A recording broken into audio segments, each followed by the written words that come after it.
Pemirsa, kuasa hukum mantan Menteri Perdagangan Thomas Lembong menilai keterangan tertulis yang disampaikan oleh dua ahli Kejaksaan Agung adalah hasil mencontek atau plagiasi. Perdebatan terjadi di sidang pra-peradilan Tom Lembong di Pengadilan Negeri Jakarta Selatan pada Jumat pagi.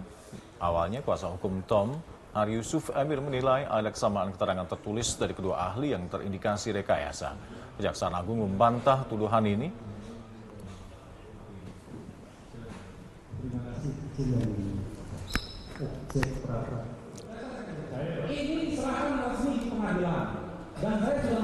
Dan pihak Kejaksaan Agung meminta kuasa hukum Tom Lembong untuk mendengarkan penjelasannya terlebih dulu. Namun kuasa hukum Tom mengatakan akan melaporkan keterangan kedua ahli ini karena dinilai menjiplak.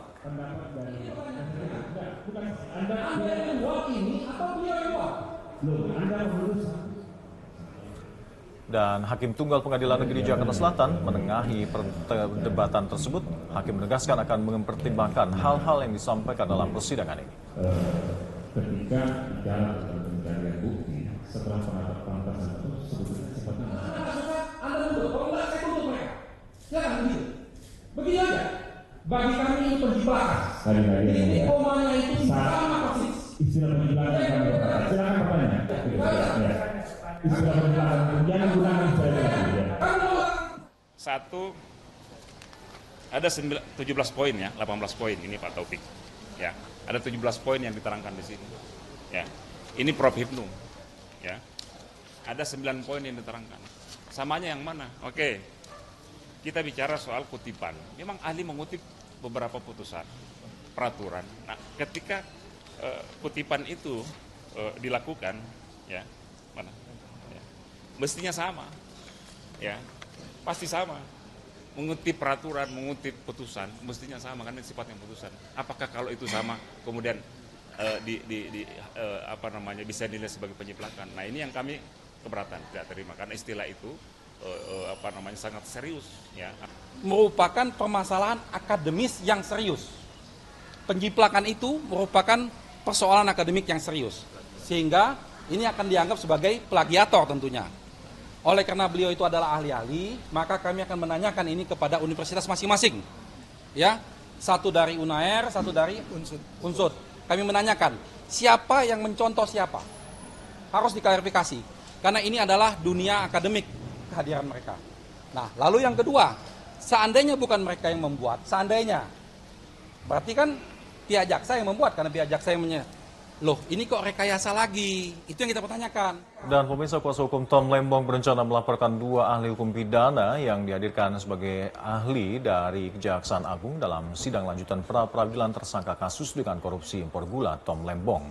Pasalnya keterangan tertulis kedua ahli itu dinilai hasil plagiasi. Pemahaman kita ya ahli itu betul-betul memberikan keterangan berdasarkan pengetahuan keahliannya mereka, kemampuan mereka. Dan ini melanggar pasal 242, sumpah palsu, karena kedua ahli tersebut disumpah.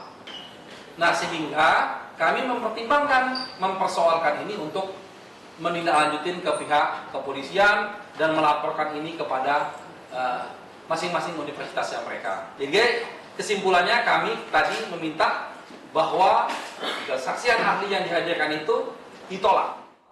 Perdebatan di ruang sidang pra-peradilan Tom Lembong tidak hanya terjadi hari Jumat. Sebelumnya pemirsa juga muncul ketegangan yang dipicu keberatan Kejaksaan Agung saat bukti yang diserahkannya pada hakim diminta untuk diperiksa terlebih dahulu oleh kuasa hukum Tom Lembong.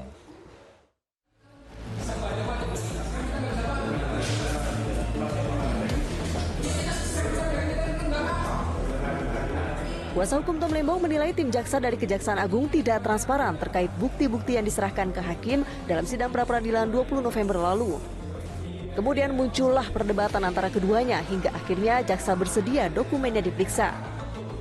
Walhasil, kuasa hukum Tom Lembong menemukan tidak ada bukti audit keuangan yang dinilai penting untuk membuktikan adanya kerugian negara dalam kasus dugaan korupsi izin impor gula. Akhirnya setelah terjadi perdebatan disetujuin bahwa itu boleh diperiksa. Jadi kami bisa memeriksa semua. Dari bukti-bukti yang tadi ada, belum ada audit BPKP. Ya, belum ada audit BPKP itu.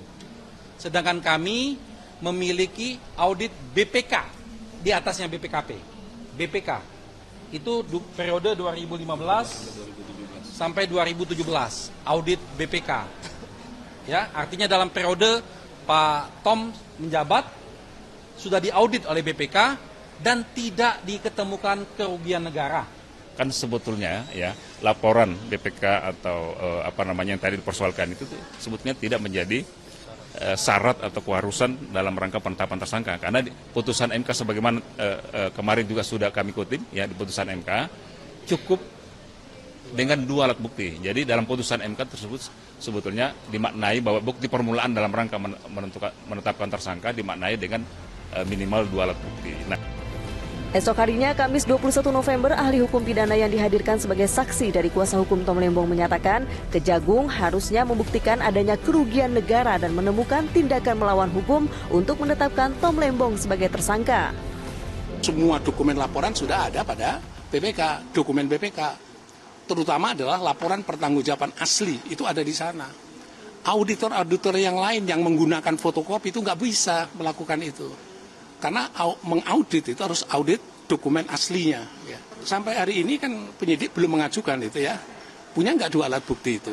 Terutama 1, kerugian keuangan negara. Itu harus hasil audit investigasi.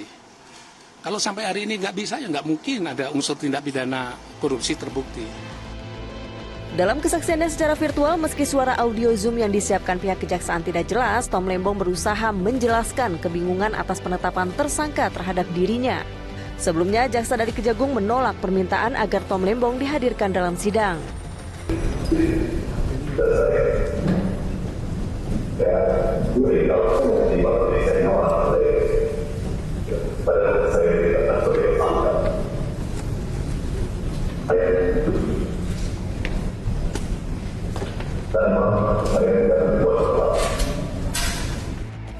Meski begitu, Kejaksaan Agung meyakini langkah hukum yang dijalankannya terkait kasus impor gula ini sudah sesuai aturan dan berharap perkara ini terus berlanjut. Kami berkeyakinan bahwa kami sudah menjalankan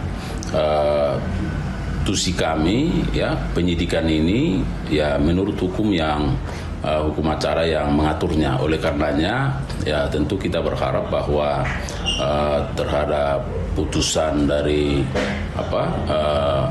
hakim yang memeriksa mengadili terkait soal gugatan pra peradilan ini tentu harus secara objektif dan didasarkan pada fakta-fakta hukum yang jelas, nyata, dan berdasarkan hukum acara. Dan tentu kita berkeinginan supaya perkara ini bisa lanjut, supaya publik bisa melihat, ya, karena secara substansi tentunya kan ini harus diteruskan, ya, supaya publik bisa menilai seperti apa sebenarnya kasus posisinya secara jelas. Tim Liputan Metro TV. Jelajahi cara baru mendapatkan informasi. Download Metro TV Extend sekarang.